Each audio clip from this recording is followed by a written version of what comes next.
gente morna, gente que não é quente nem fria, gente que não cheira nem fede.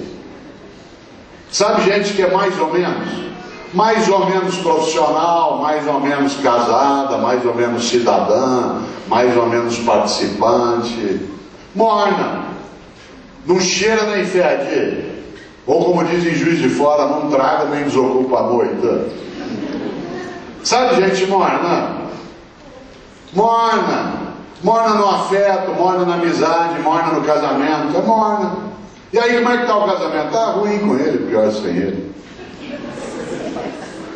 Morna no trabalho. E aí como é que está lá na UBS? Não levanta, né? Fazer o quê? Não tem vibração, não é capaz de coragem nem de cuidado, é morno. Deus vomitará os mornos. Morna na amizade, gente que quando você vai abraçar, ela abraça você meio de lado assim, parece que está meio com asco. Gente que faz uma coisa incrível, economiza afeto e esquece que afeto e conhecimento são duas coisas que se você guardar você perde. Afeto e conhecimento, guardou, perdeu. A única maneira de ter afeto e conhecimento é repartir. Morna no cumprimento. Você vai cumprimentar a pessoa, ela te dá só a pontinha do dedo. Você aperta aquela minhoca desmilinguida. Que não vibra na universidade, não vibra no Corém, não vibra no hospital, não vibra no atendimento, não vibra no atendimento domiciliar, não vibra, é morna. Morna no sexo, morna no casamento, morna na cidade. E aí como é que está a questão do piso regional em Minas Gerais? Não sei, né? Vamos ver o que dá. E a audiência pública? Não vou nessas coisas não. Morna na religião. Eu conheço gente que vai a um culto, por exemplo, a uma missa, e ele escolhe o horário da missa no domingo para a missa mais curta. Ele fala, vou à missa das 10, que o padre faz uma missa curtinha. Então vai para quê? Ou você acha que teu Deus é tonto? Você chama ele de todo poderoso e ele não sabe que você escolheu a missa curta. Além de tudo é tolo. Deus vomitará os mornos. Por isso eu quero aproveitar esses teus 21 minutos de desespero antes de 11h15 a pensar um pouco exatamente nessa direção. Quando a gente lida com gestão, liderança e ética, nós estamos lidando com uma ética que seja marcada pela não mornidade. E o feminino é a incapacidade de desistir. Homens mais femininos são melhores nas atividades que fazem. Na ciência, na gestão política. Nesse sentido, de novo, se o feminino é isso, é incapacidade. Mulheres, por exemplo, que tem o feminino mais adensado, como eu dizia, mulheres são muito mais marcadas pela energia. Mulheres têm mais energia, homens temos mais força. Não se confunda força com energia. Um homem é mais forte como biologia, mas mulheres têm muito mais energia. Haja vista que nós homens somos mais fortes, mas não temos tanta resistência. É só se observar o seguinte: uma mãe é capaz de ficar 4, 5, 6 horas com o filho no colo, numa fila no hospital para ser atendido. Ou carrega o filho, entra no ônibus, a sacola, a mamadeira, alguma comida, e ali o bebê no colo. Nós homens não conseguimos, não tem resistência. Você entrega uma criança para nós, a gente segura até por uns 5 minutos para lá e para cá, fica mexendo ela, depois de uns 5 minutos fala assim, toma. Claro, resistência, energia é diferente de força. E precisa, para atuar no campo do cuidado, muita resistência e muita energia. Eu, quando secretário de Educação na capital paulista, às vezes eu ia nomear um assessor, e quando eu não o conhecia, eu entrevistava, lia currículo, mas eu tinha um critério final de decisão.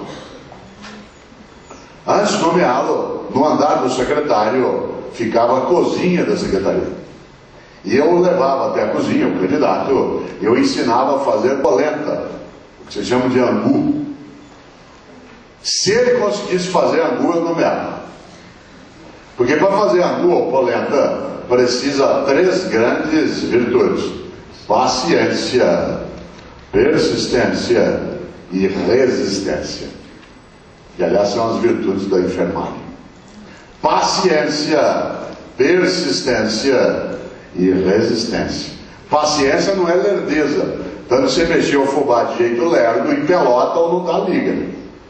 Mas tem que ter paciência. Tem que ter persistência. Porque dá a impressão de que aquilo não vai se tornar o que você deseja, cremoso. Você tem que ir adiante. E tem que ter resistência. Que esse movimento que eu estou fazendo agora, depois de 2 minutos, você não aguenta mais mexer o braço. E paciência, persistência é importante, mas sem resistência não adianta. E você sabe que resistência é uma coisa que você treina antes e não na hora. Se você tentar treinar na hora, não funciona. Paciência, persistência e resistência. Olha só, gestão, liderança e ética. Tem a ética como sendo o nosso horizonte, a liderança como sendo aquela que move a capacidade de nós fazermos bem e melhor aquilo que a gente faz, e especialmente a gestão como sendo aquela que tem compromisso com a capacidade do cuidado, com a capacidade da proteção, com a recusa, atenção no que eu vou dizer agora nesses teus 17 minutos ainda de desespero, com a recusa à mornidade. Deus vomitará os mornos. Gente morna não pode estar em algumas atividades. Precisa coragem. E junto com a coragem precisa outra coisa, que é decisiva para o conhecimento. Precisa humildade. Humildade para aprender o que a gente não sabe. Humildade para prestar atenção em quem está à nossa volta. Humildade para reconhecer as próprias dificuldades. Pessoas, algumas não têm humildade. Por exemplo, para cuidar, tem que se cuidar. Cuidar do seu próprio modo de saúde, cuidar da sua formação, cuidar do conhecimento. Se há algo que estilhaça o respeito, é a falta de autenticidade, de coerência. Alguém que não pratica o que ensina, perde qualquer autoridade naquilo que faz. E nesta hora, claro, cuidar coloca-se ali num patamar que é exatamente de uma série de virtudes, entre elas a humildade. Atenção, humildade não é subserviência. Uma pessoa subserviente é aquela que se dobra a qualquer coisa, que se acovarda. Se há uma coisa que é boa demais, é uma enfermeira humilde. Se há uma coisa horrorosa para um paciente e para uma estrutura, uma enfermeira subserviente. Uma pessoa subserviente é aquela que se acovarda, que se humilha, que se quebra. Uma pessoa humilde não. O que é uma pessoa humilde?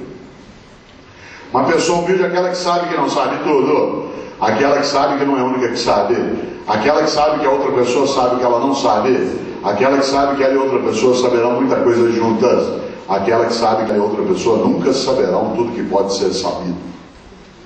Foi claro? Humildade. Não, é subserviência. Olha que coisa interessante.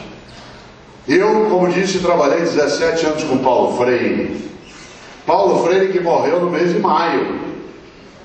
No dia 2 de maio de 1997, agora, no início do mês em que estamos, fez 17 anos da morte de Paulo Freire. Aliás, 16 anos da morte de Paulo Freire. Paulo Freire, não sei se sabem, ele é patrono da educação brasileira. Desde 2012, tal como o Duque de Caxias é o patrono do Exército, Paulo Freire, aquele grande pernambucano, é o patrono da educação brasileira.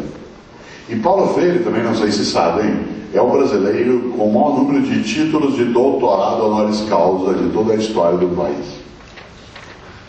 Paulo Freire, quando morreu em 1997, já tinha 36 títulos de doutorado honoris causa.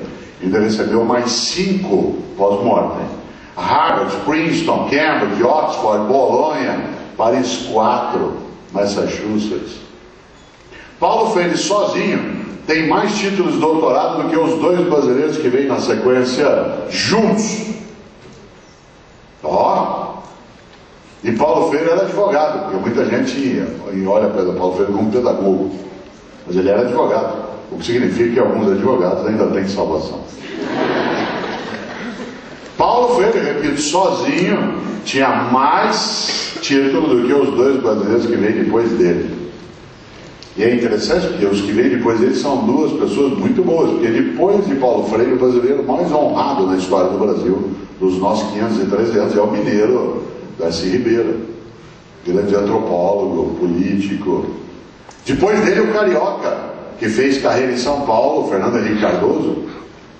Mas Paulo Freire está lá no alto. E Paulo Freire é reconhecido no mundo inteiro pela capacidade que teve. Aliás, o Luciano falando disso, é um homem com uma influência forte no campo da enfermagem, nos estudos, nas análises. E Paulo Freire, apesar de tudo isso, era uma pessoa absolutamente humilde, jamais subserviente. Tanto Paulo Freire não era subserviente, que ele ficou 15 anos no exílio, 15, nem para o enterro da mãe deixaram ele vir.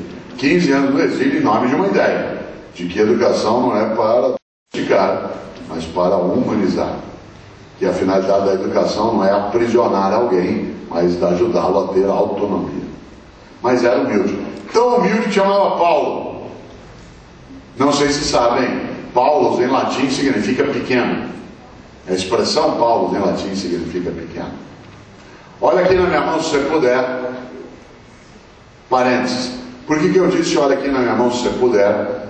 Porque cada vez mais no nosso meio nós somos cuidados e cuidamos de pessoas que não enxergam com os olhos, enxergam ou com os dedos ou com o ouvido.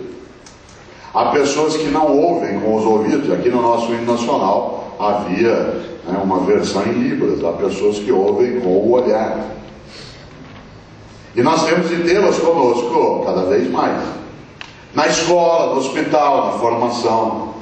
Claro, eu, Cortella, não tenho experiência, por exemplo, em palestra para cegos. E eu nunca tinha feito uma palestra para cegos, mas há 10 anos.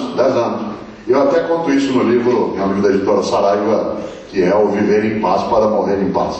Eu fui fazer uma palestra no Centro Cultural de São Paulo, na capital paulista, para 400 cegos. 200 de um lado, 200 do outro. Primeira encrenca, enquanto eu falava, ninguém olhava para mim. E nós estamos habituados a usar o olhar como uma maneira de contato, até de controle do ambiente. Segunda encrenca, metade estava com a cabeça virada para lá e a outra metade para cá. Eu fui entender depois que eles estavam virados para a caixa de som. No meio da palestra eu fiz uma bobagem. Eu disse assim: vejam bem, vício de linguagem. Esse vício de linguagem pega você e a mim.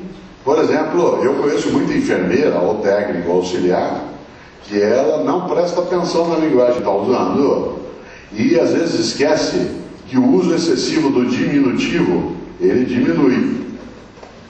E é muito comum, às vezes você que está, por exemplo, internado no hospital, numa situação que já não é adequada, você já está se sentindo cada vez menor, porque está plugado para todo lado, tem acesso na tua mão, no teu braço, você não entende o que estão dizendo, ninguém te conta tudo direito, abre porta, fecha a porta, vão lá, te viram, te mexe, e aí entra alguém e fala assim: como é que está o doentinho? Já fez o xixizinho? Tomou o remedinho? E o cocôzinho? E você vai ficando inho junto ali. Cautela, a linguagem, ela expressa percepção. E é claro, bobagem essa, digo eu. Vejam bem, mas fiz uma coisa pior na palestra. Uma hora durante a palestra, eram só cegos, eu disse: gente, lembra daquela cena do ET, do voo das bicicletas? Aí um cego sentado bem à frente disse assim: professor, o senhor desculpe, mas a gente é cego, a gente não viu a cena. O que eu fiz na hora? Aí foi a grande bobagem. Eu falei: me desculpe. Professor, não peça desculpas, descreva a cena. A gente é cego, ele não é tonto. Ele não estava me admoestando, ele estava me ensinando uma coisa. Isto é, não tenha pena de mim. Procure uma alternativa. Em vez de ficar com pena de mim só porque eu sou diferente de você, procure um caminho que sirva para mim. Porque quando eu digo assim: ó, desculpe, quase que eu estou dizendo assim: puxa, que pena que você é cego, né? Fala, chato. Não, ele estava dizendo, não tenha piedade. Tenha inteligência e procure um outro jeito. Descreva a cena. Se você descreve, eu entendo. Por isso, quando eu disse, olha na minha mão, se você puder. Que eu poderia ter aqui agora no auditório pessoas que são cegas. E poderia ser de outras coisas também. Um professor precisa prestar atenção em sala de aula. A gente tem cadeirantes hoje que vão para as nossas atividades. Antes não, ficavam invisibilizados em casa. Não tinha como sair. Hoje ele vai. Eu preciso de cautela para não organizar a atividade em uma sala de aula assim. Levante agora todo mundo que queira cantar junto o hino. Você pode ter gente que não pode levantar. Nesta hora, olha aqui na minha mão se você puder. Paulo Freire era um homem tão grande que ele sabia que era pequeno para poder crescer. Gente grande de verdade sabe que é pequeno e por isso cresce. Gente muito pequena acha que já é grande e o único modo dela crescer é se ela baixar outra pessoa. Digo de novo. Gente grande de verdade sabe que é pequeno e por isso cresce. Gente muito pequena acha que já é grande. A única maneira dela crescer é se ela diminuir outra pessoa. A atividade de enfermagem exige gente que se sabe pequeno para poder crescer. Exige, portanto, humildade. Exige o afastamento da arrogância. Cuidado, nós somos um animal arrogante. Nós somos um animal tão arrogante que nós estamos ameaçando a nossa vida no planeta. Nós não estamos ameaçando a vida no planeta. Nós estamos ameaçando a nossa vida. A vida é anterior a nós. Tem muito mais força do que nós. Aliás, antes de nós existirmos, a vida já estava toda. E se nós desaparecermos, ela continuará. A evolução, ela não significa melhoria. A palavra evolução, como sabem, significa mudança. Darwin nunca usou a palavra evolução como melhoria. Câncer também evolui. Problema também se desenvolve, doença também progride. Aliás, quando a gente morre, vocês anotam no prontuário, evoluiu para óbito. E nós estamos evoluindo para óbito, por ser um animal maléfico em algumas situações, que não cuida de si, do planeta, não cuida da comunidade. A regra é cada um por si, Deus por todos. Nós somos um animal arrogante. Aliás, tão arrogante que a gente acha que é dono do planeta. Quer ver um exemplo? Para cada ser humano que há no planeta existem 7 bilhões de insetos. Digo de novo, tá? Para cada um e cada uma que está nessa sala agora, existem 7 bilhões de insetos. Imagine se hoje à noite só os teus vêm te visitar. Bate na porta do teu quarto e fala assim, qual é? O que vocês estão fazendo no nosso planeta? Vocês acham que vocês são proprietários dele? Não são, são só usuários compartilhantes. Aliás, antes de vocês chegarem, a gente já estava. E vocês vão embora e nós continuamos. O Stephen Jay Gould, aquele grande paleontólogo norte-americano que já morreu, ele fez um cálculo, obviamente hipotético, para a gente mensurar a nossa importância. Ele pegou uma hipotética balança e colocou num prato todas as bactérias do planeta, hipoteticamente, é óbvio, e no outro prato todos os 7 bilhões de humanos no planeta. Pois bem, a balança pende para o lado das bactérias. Nem como massa nós somos tão relevantes assim. As bactérias têm uma massa planetária superior à nossa. Nós somos um animal tão arrogante que a gente esquece uma coisa: quem foram os animais mais poderosos do que nós nesse planeta antes de nós? Quem foram os mais poderosos? Dinossauros dominaram o planeta, atenção, 110 milhões de anos.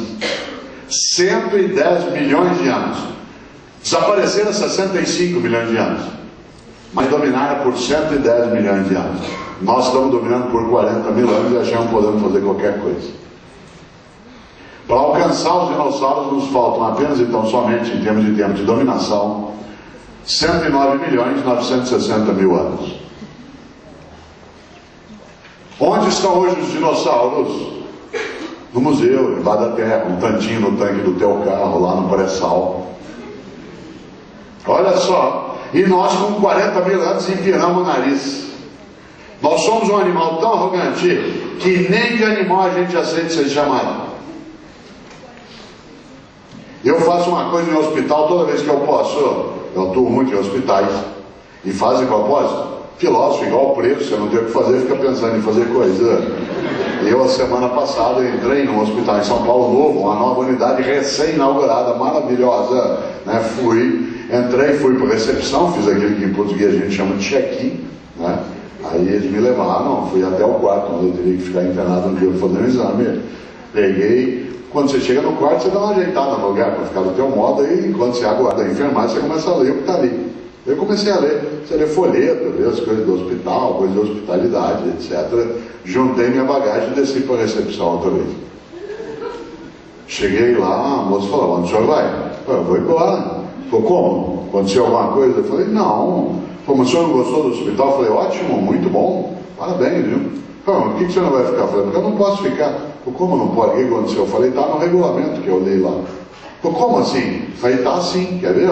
Lê aí, artigo 12, ela pegou, ela leu. Falou assim, o hospital não admite a presença em suas dependências de animais de quaisquer espécies. Ela falou, mas o senhor trouxe algum animal? Eu falei, não, filho, eu sou um animal. Ela falou, não, o senhor não é um animal. Eu falei, sou, e você também é um animal. Ela olhou o regulamento de novo e falou assim, mas o regulamento não fala de animal que nem a gente. Olha aqui na minha mão, se você puder. Há pessoas na vida que acham que tem gente e gente que nem a gente. Gente que vale menos. Mini gente, nano gente, sub gente. Gente que é menos por causa da cor da pele, do dinheiro que carrega, do plano de saúde que tem, do sotaque que usa, da religião que pratica, da escolaridade que possui. Gente. Já imaginou? Ó, político de cima do palanque, onde eu estou, faz os gestos que eu vou fazer agora. Nós temos que levar a saúde até o povo. Nós temos que levar a escola até o povo. Aqui na nossa secretaria todos são importantes, não criamos distinção aqui do secretário ao porteiro, todos são importantes. No nosso hospital não criamos diferença, o que é mais valorizado aqui são as pessoas. Aqui da direção clínica até o auxiliar e o estagiário. Cautela, olha aqui na minha mão se você puder, gente e gente que nem a gente. Por isso agora, às 11 horas e 15 minutos desta quinta-feira, queria lembrar exatamente disso. A nossa necessidade de trazer o feminino como sendo a nossa maneira de ter uma ética da não desistência no cuidado, uma gestão que se preocupe com a ética e uma liderança que entenda três coisas. E é com isso que eu termino, e aí os colegas sobem para a gente ter pelo menos um tempo de diálogo que vocês coordenam. Há um grande homem do século VIII, um britânico. Eu até o citei agora desse livro, Não Se Desespere também.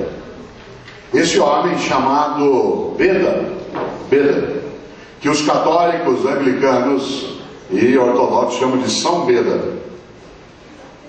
Beda diz o seguinte: há 3 caminhos para o fracasso. 3 caminhos para o fracasso. Primeiro, não ensinar o que se sabe. Segundo, não praticar o que se ensina. E terceiro, não perguntar o que se ignora. Esses são os 3 caminhos para o fracasso. Não ensinar o que se sabe, não praticar o que se ensina e não perguntar o que se ignora. Vamos inverter. Há 3 caminhos para o sucesso. É ensinar o que se sabe, isto é, generosidade mental. Segundo, praticar o que se ensina, ou seja, coerência ética. E terceiro, perguntar o que se ignora, isto é, humildade intelectual.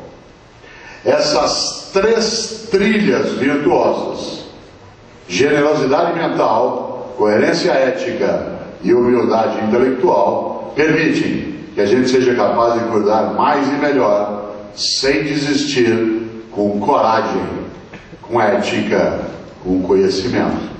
Aquilo que nos leva a ter uma capacidade de gestão que desenvolva competência e agregue valor a essa convivência. Uma liderança que seja autêntica em vez de não praticar o que ensina. E acima de tudo, uma ética que tenha como referência não envergonhar nossa mãe. Obrigado.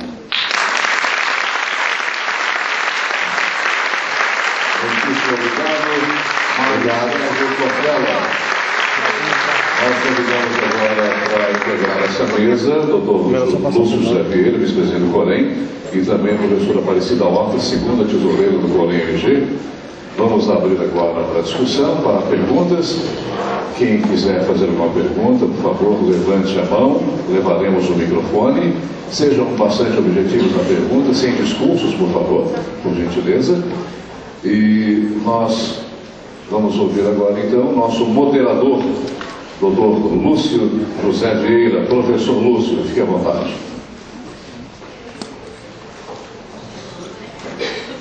Eu, nas preliminares ali com o Mário Sérgio, estava dizendo que até poupar fazer a apresentação dele, que ele estava receoso que eu pegasse o currículo Lattes dele e fizesse uma leitura literal do que se apresenta lá como apresentação dos vários títulos acadêmicos, as publicações, as várias publicações. Até isso ele me poupou de fazer, né? Eu estou querendo quebrar um pouco o protocolo. Eu falei com o Cida que, ao invés de exercer uma posição de moderador, eu acho que a oportunidade de ter um expoente como o Mário Sérgio aqui nesse evento, mesmo sendo uma pessoa que, conforme ele mesmo disse, que vem a Belo Horizonte com muita frequência, nós devemos aproveitá-lo no sentido das pessoas aqui presentes o máximo possível, né? Nem todos nós temos a oportunidade de poder escutá-lo na CBN às 6h30 da manhã, porque muitos de nós, nesse horário, estamos dirigindo os nossos plantões ou saindo dos nossos plantões, né? No final eu vou fazer algumas considerações, mas eu acho mais prudente a gente reservar para essa plateia a oportunidade de estar dirigindo algumas perguntas a ele, e ao final eu farei algumas considerações finais. Nós estamos com o microfone na plateia, gente. Aí vocês podem levantar e fazer pergunta, tá bom? Só para a gente localizar. Levante a mão, por favor, aqui. Primeiro ali, segundo aqui. Ok. Eu já queria... Eu te passo eles, tá? As respostas. Falando em respostas, né? Mário Cortella. Mente e fala brilhante, que tem resposta para tudo, né? É difícil imaginar assim, não, acho que ele já falou tudo, não. Ficaríamos aqui muito mais, né? Com o Mário Cortella.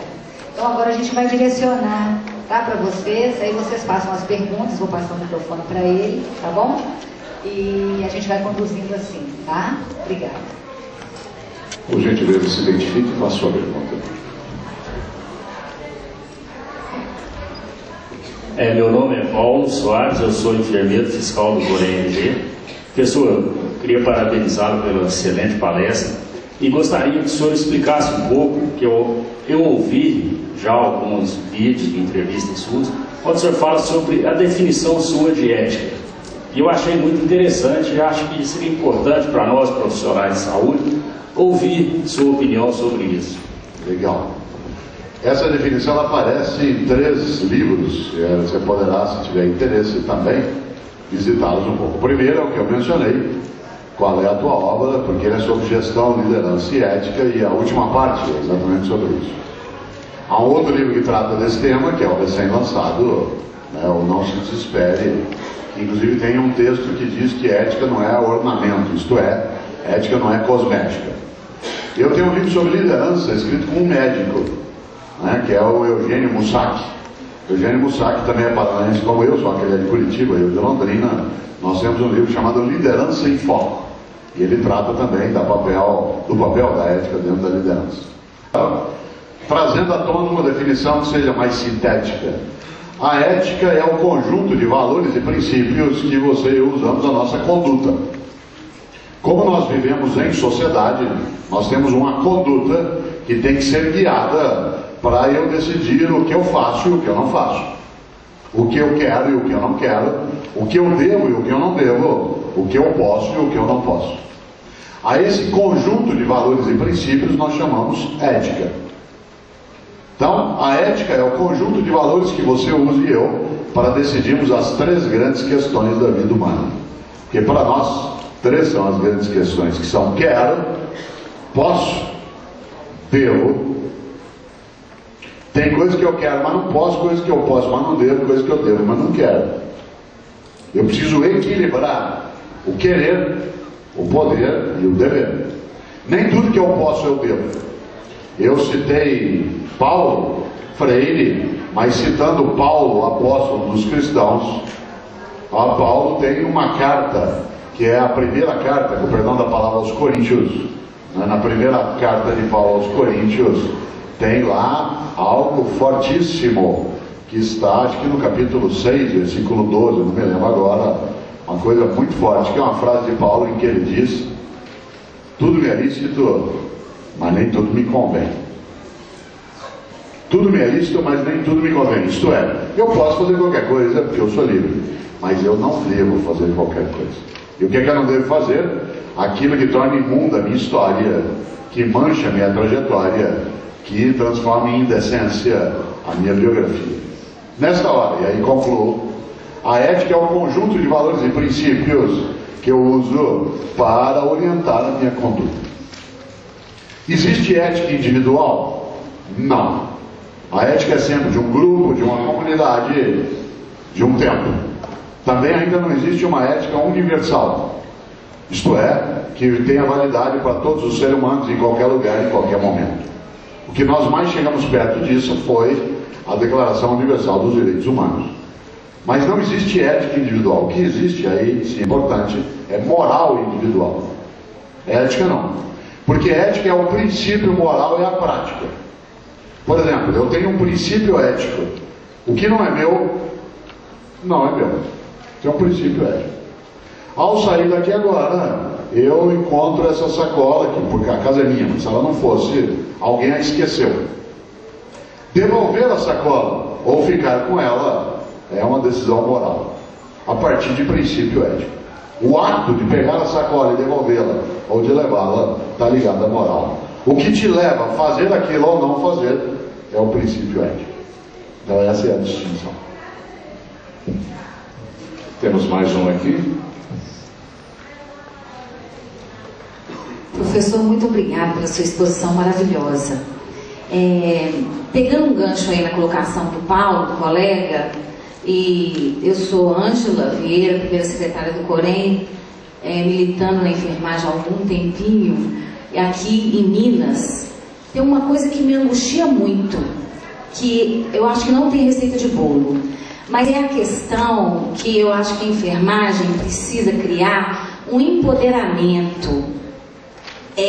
Eu acho que o conhecimento ético e moral, técnico e científico, o exemplo que essa plenária está com uma boa audiência, ela existe. Nós temos destaques e as pessoas estudam, se posicionam. Mas quando a gente precisa de um grupo mais organizado, mais ponderado, mais empoderado para discutir diante dos gestores públicos, particulares, eu percebo a enfermagem um pouco de baixa estima, sabe? Subserviente, com medo. E aí vem a pergunta que eu acho que não tem receita de bolo. O que a gente pode fazer para ajudar esse grupo? É preciso persistência. Não é fácil a atividade daquele ou daquela que quer ganhar força com o grupo. De maneira geral, até brincava com o Lúcio antes, né? Jesus começou com 12 e um traiu. Então não é uma coisa assim tão simples. Por outro lado, Chico Buarque, quando traduziu do italiano aquela peça Os Saltimbancos, né, ele dizia, eles cantavam os bichos, um bicho só É só um bicho. Um bicho só é só um bicho. A frase que muita gente usa para não participar das coisas, ela é muito estranha. Você é Cortella, é que você não é da área, você não sabe, você nem trabalha, é filósofo. Né? Mas o negócio é assim, aqui em Minas, se ficar o bicho come, se correr o bicho pega. É que falta a terceira parte. Essa terceira parte é que permite sair.